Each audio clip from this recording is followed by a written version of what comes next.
por el contexto histórico en el que se producen.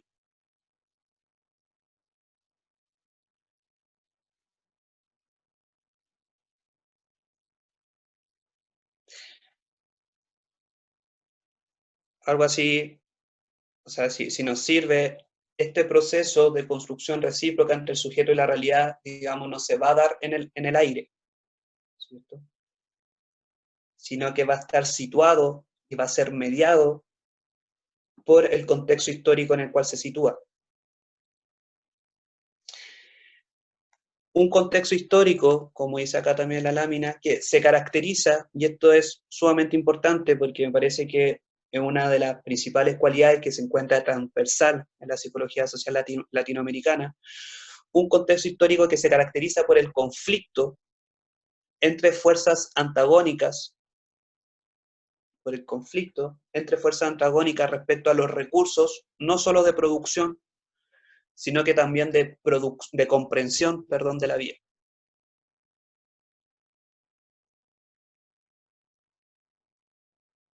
O, si ustedes quieren, un contexto histórico que se caracteriza por un conflicto respecto a los recursos no solo materiales, sino que también simbólicos de la vida.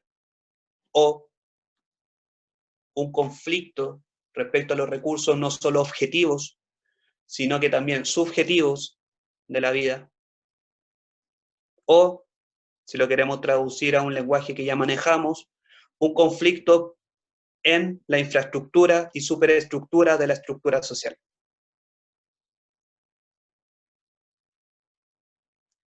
¿Sí? Entonces el contexto histórico se va a caracterizar por este conflicto entre fuerzas antagónicas en un nivel de la infraestructura y de la superestructura, a un nivel, se podría decir, con Althusser, económico e ideológico.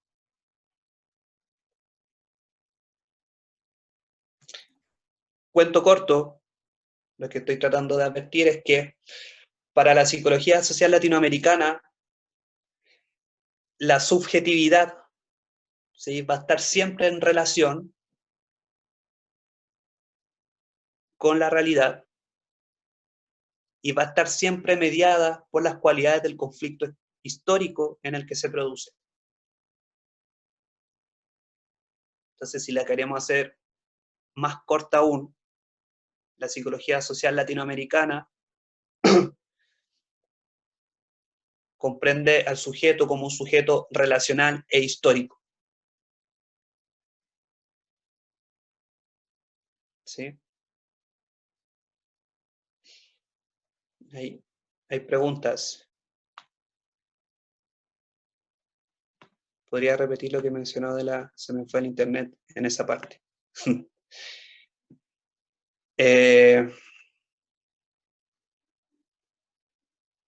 Claro, lo que estamos tratando de advertir es que este proceso de construcción recíproca entre la realidad, entre el sujeto y la realidad, no se va a dar en el aire, sino que va a estar situada y va a ser mediada por el contexto histórico. El contexto histórico que vamos a entender de acuerdo al conflicto entre fuerzas antagónicas respecto a los recursos materiales y simbólicos de la vida, ¿sí? Como decíamos, respecto a los recursos de producción, por un lado, y a los recursos de comprensión de la vida, o los recursos objetivos y los recursos subjetivos. Y por eso decía, como traduciendo esa distinción entre lo objetivo, subjetivo, entre lo material y lo simbólico, entre la producción y comprensión, nos servía, digamos, la clave de lectura que vimos en Althusser, de que un conflicto a nivel de la infraestructura y a un nivel de la superestructura. Es un conflicto económico y un conflicto ideológico. Ese conflicto es lo que va a mediar la forma en cómo el sujeto y la realidad se construyen recíprocamente.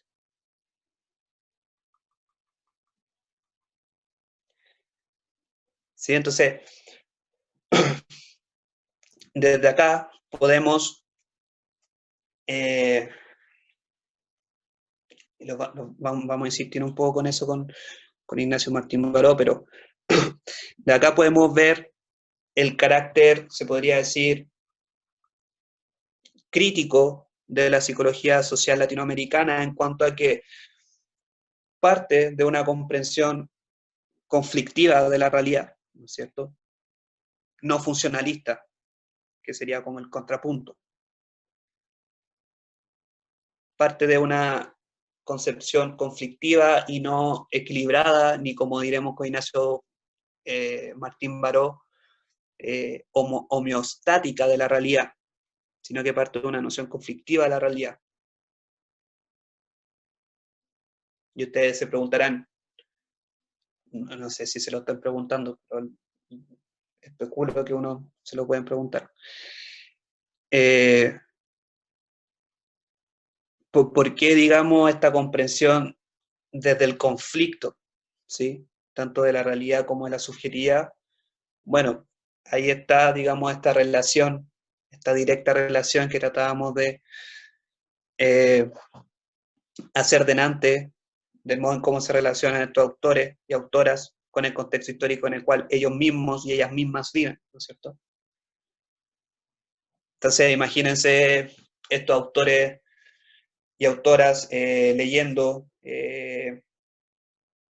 la psicología social norteamericana, que tiende como a la estabilización de ciertas funciones y principios intrapsíquicos, que claro, ve como grados de conflicto, pero como en el, se podría decir, en el microsistema, en el entorno, en el grupo, y prevé las formas de cómo esos principios y funciones intrapsíquicas se ajustan a las variables del entorno mediante experimentación, etc.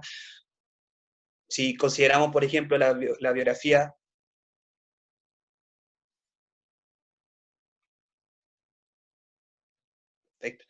si consideramos, por ejemplo, la biografía de Domingo Azul, que estaba ahí trabajando, por ejemplo, de la clandestinidad, porque no podía, digamos, hacer público su posición política en cuanto a que existía un régimen dictatorial. Imaginémonos a Domingo Azul leyendo, digamos, estas teorías norteamericanas que son como súper acotadas y buscan el ajuste, el equilibrio, ¿no es cierto? Trabajan desde la experimentación. Ellos dirán, no, pues, o sea, la subjetividad es sumamente, es mucho más compleja de lo que estos psicólogos norteamericanos nos están proponiendo. La subjetividad tiene relación con la realidad social, la subjetividad tiene relación con dimensiones sociales, culturales, económicas, que a la vez se caracterizan por un conflicto entre fuerzas, por un conflicto de clases, si ustedes quieren. Entonces, si hacemos como el contrapunto, si la psicología social norteamericana va a hablar de las variables del entorno y cómo funciones intrapsíquicas se expresan de manera distinta de acuerdo a la disposición de esas variables, la psicología social latinoamericana va a abordar la relación entre la subjetividad y el conflicto histórico, dimensiones mucho más macro, ¿sí?